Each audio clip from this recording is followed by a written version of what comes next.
Isang hindi makakalimutang araw sa buhay ni Carla. Tapos na ang ipinagawang bahay para sa pamilya ni na Carla.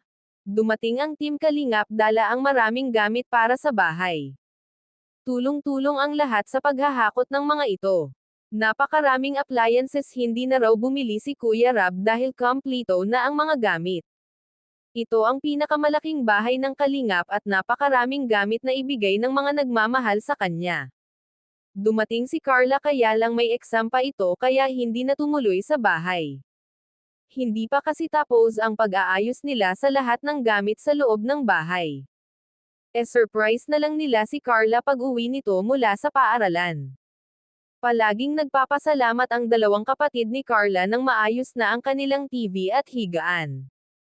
Hangang-hanga ang lahat sa kinalabasan ng kanilang pagsisikap at paghihirap mabuo lang ang bahay ni Carla. Tinanong si Amber ni Kuya Rab kung sino ang crush ni Carla at umamin ito na si Kuya Jomar ang crush ng dalaga. Tinanong ang papa ni Carla na alam ba niyang nanliligaw si Kuya Jomar at okay ba ito sa kanya.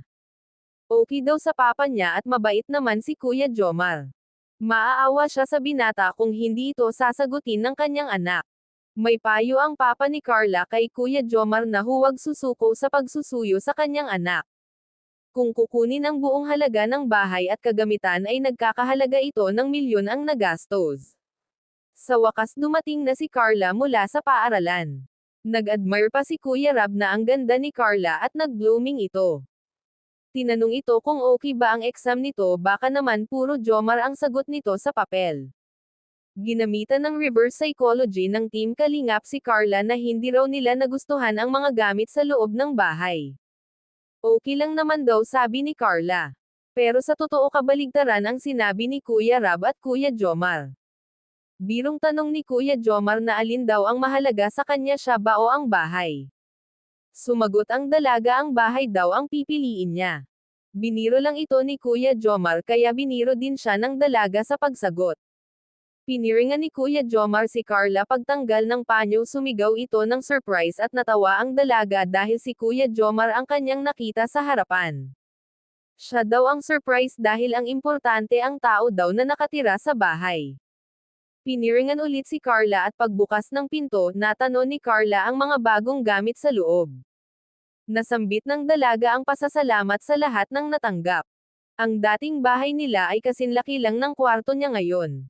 Umiyak si Carla habang tiningnan ang mga gamit at lumapit ang mama niya at niyakap niya ito.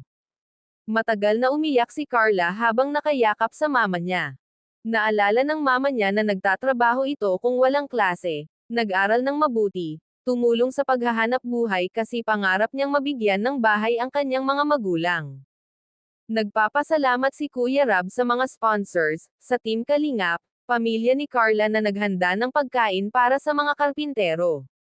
Pasasalamat ang laging binibigkas ni Carla sa mga tumulong, nagbigay, sumuporta at nagmamahal sa kanila. Nagpasalamat ang mama ni Carla sa lahat na nagpapabago ng kanilang buhay. Nagpasalamat din sila ni Kuya Jomar sa swerteng dala nito sa kanilang anak. Salamat daw sa tiwala na ibinigay nila kay Kuya Jomar sa paghatid sundo sa anak at makasama ito na sila lang dalawa. Sa huling humiling si Kuya Jomar na pwede ba niyang gawing mama at papa ang mga magulang ni Carla. Binawi ni Kuya Jomar ang sinabi hindi kasi makasagot ang dalawa sa kanyang hiling. Biniro ni Kuya Jomar ang ating Cinderella na huwag na itong umiyak, hindi naman siya mawawala. Ngumiti ang dalaga, hindi daw siya makapaniwala sa nangyari sa buhay nila. Hindi niya in-expect ang lahat ng blessings.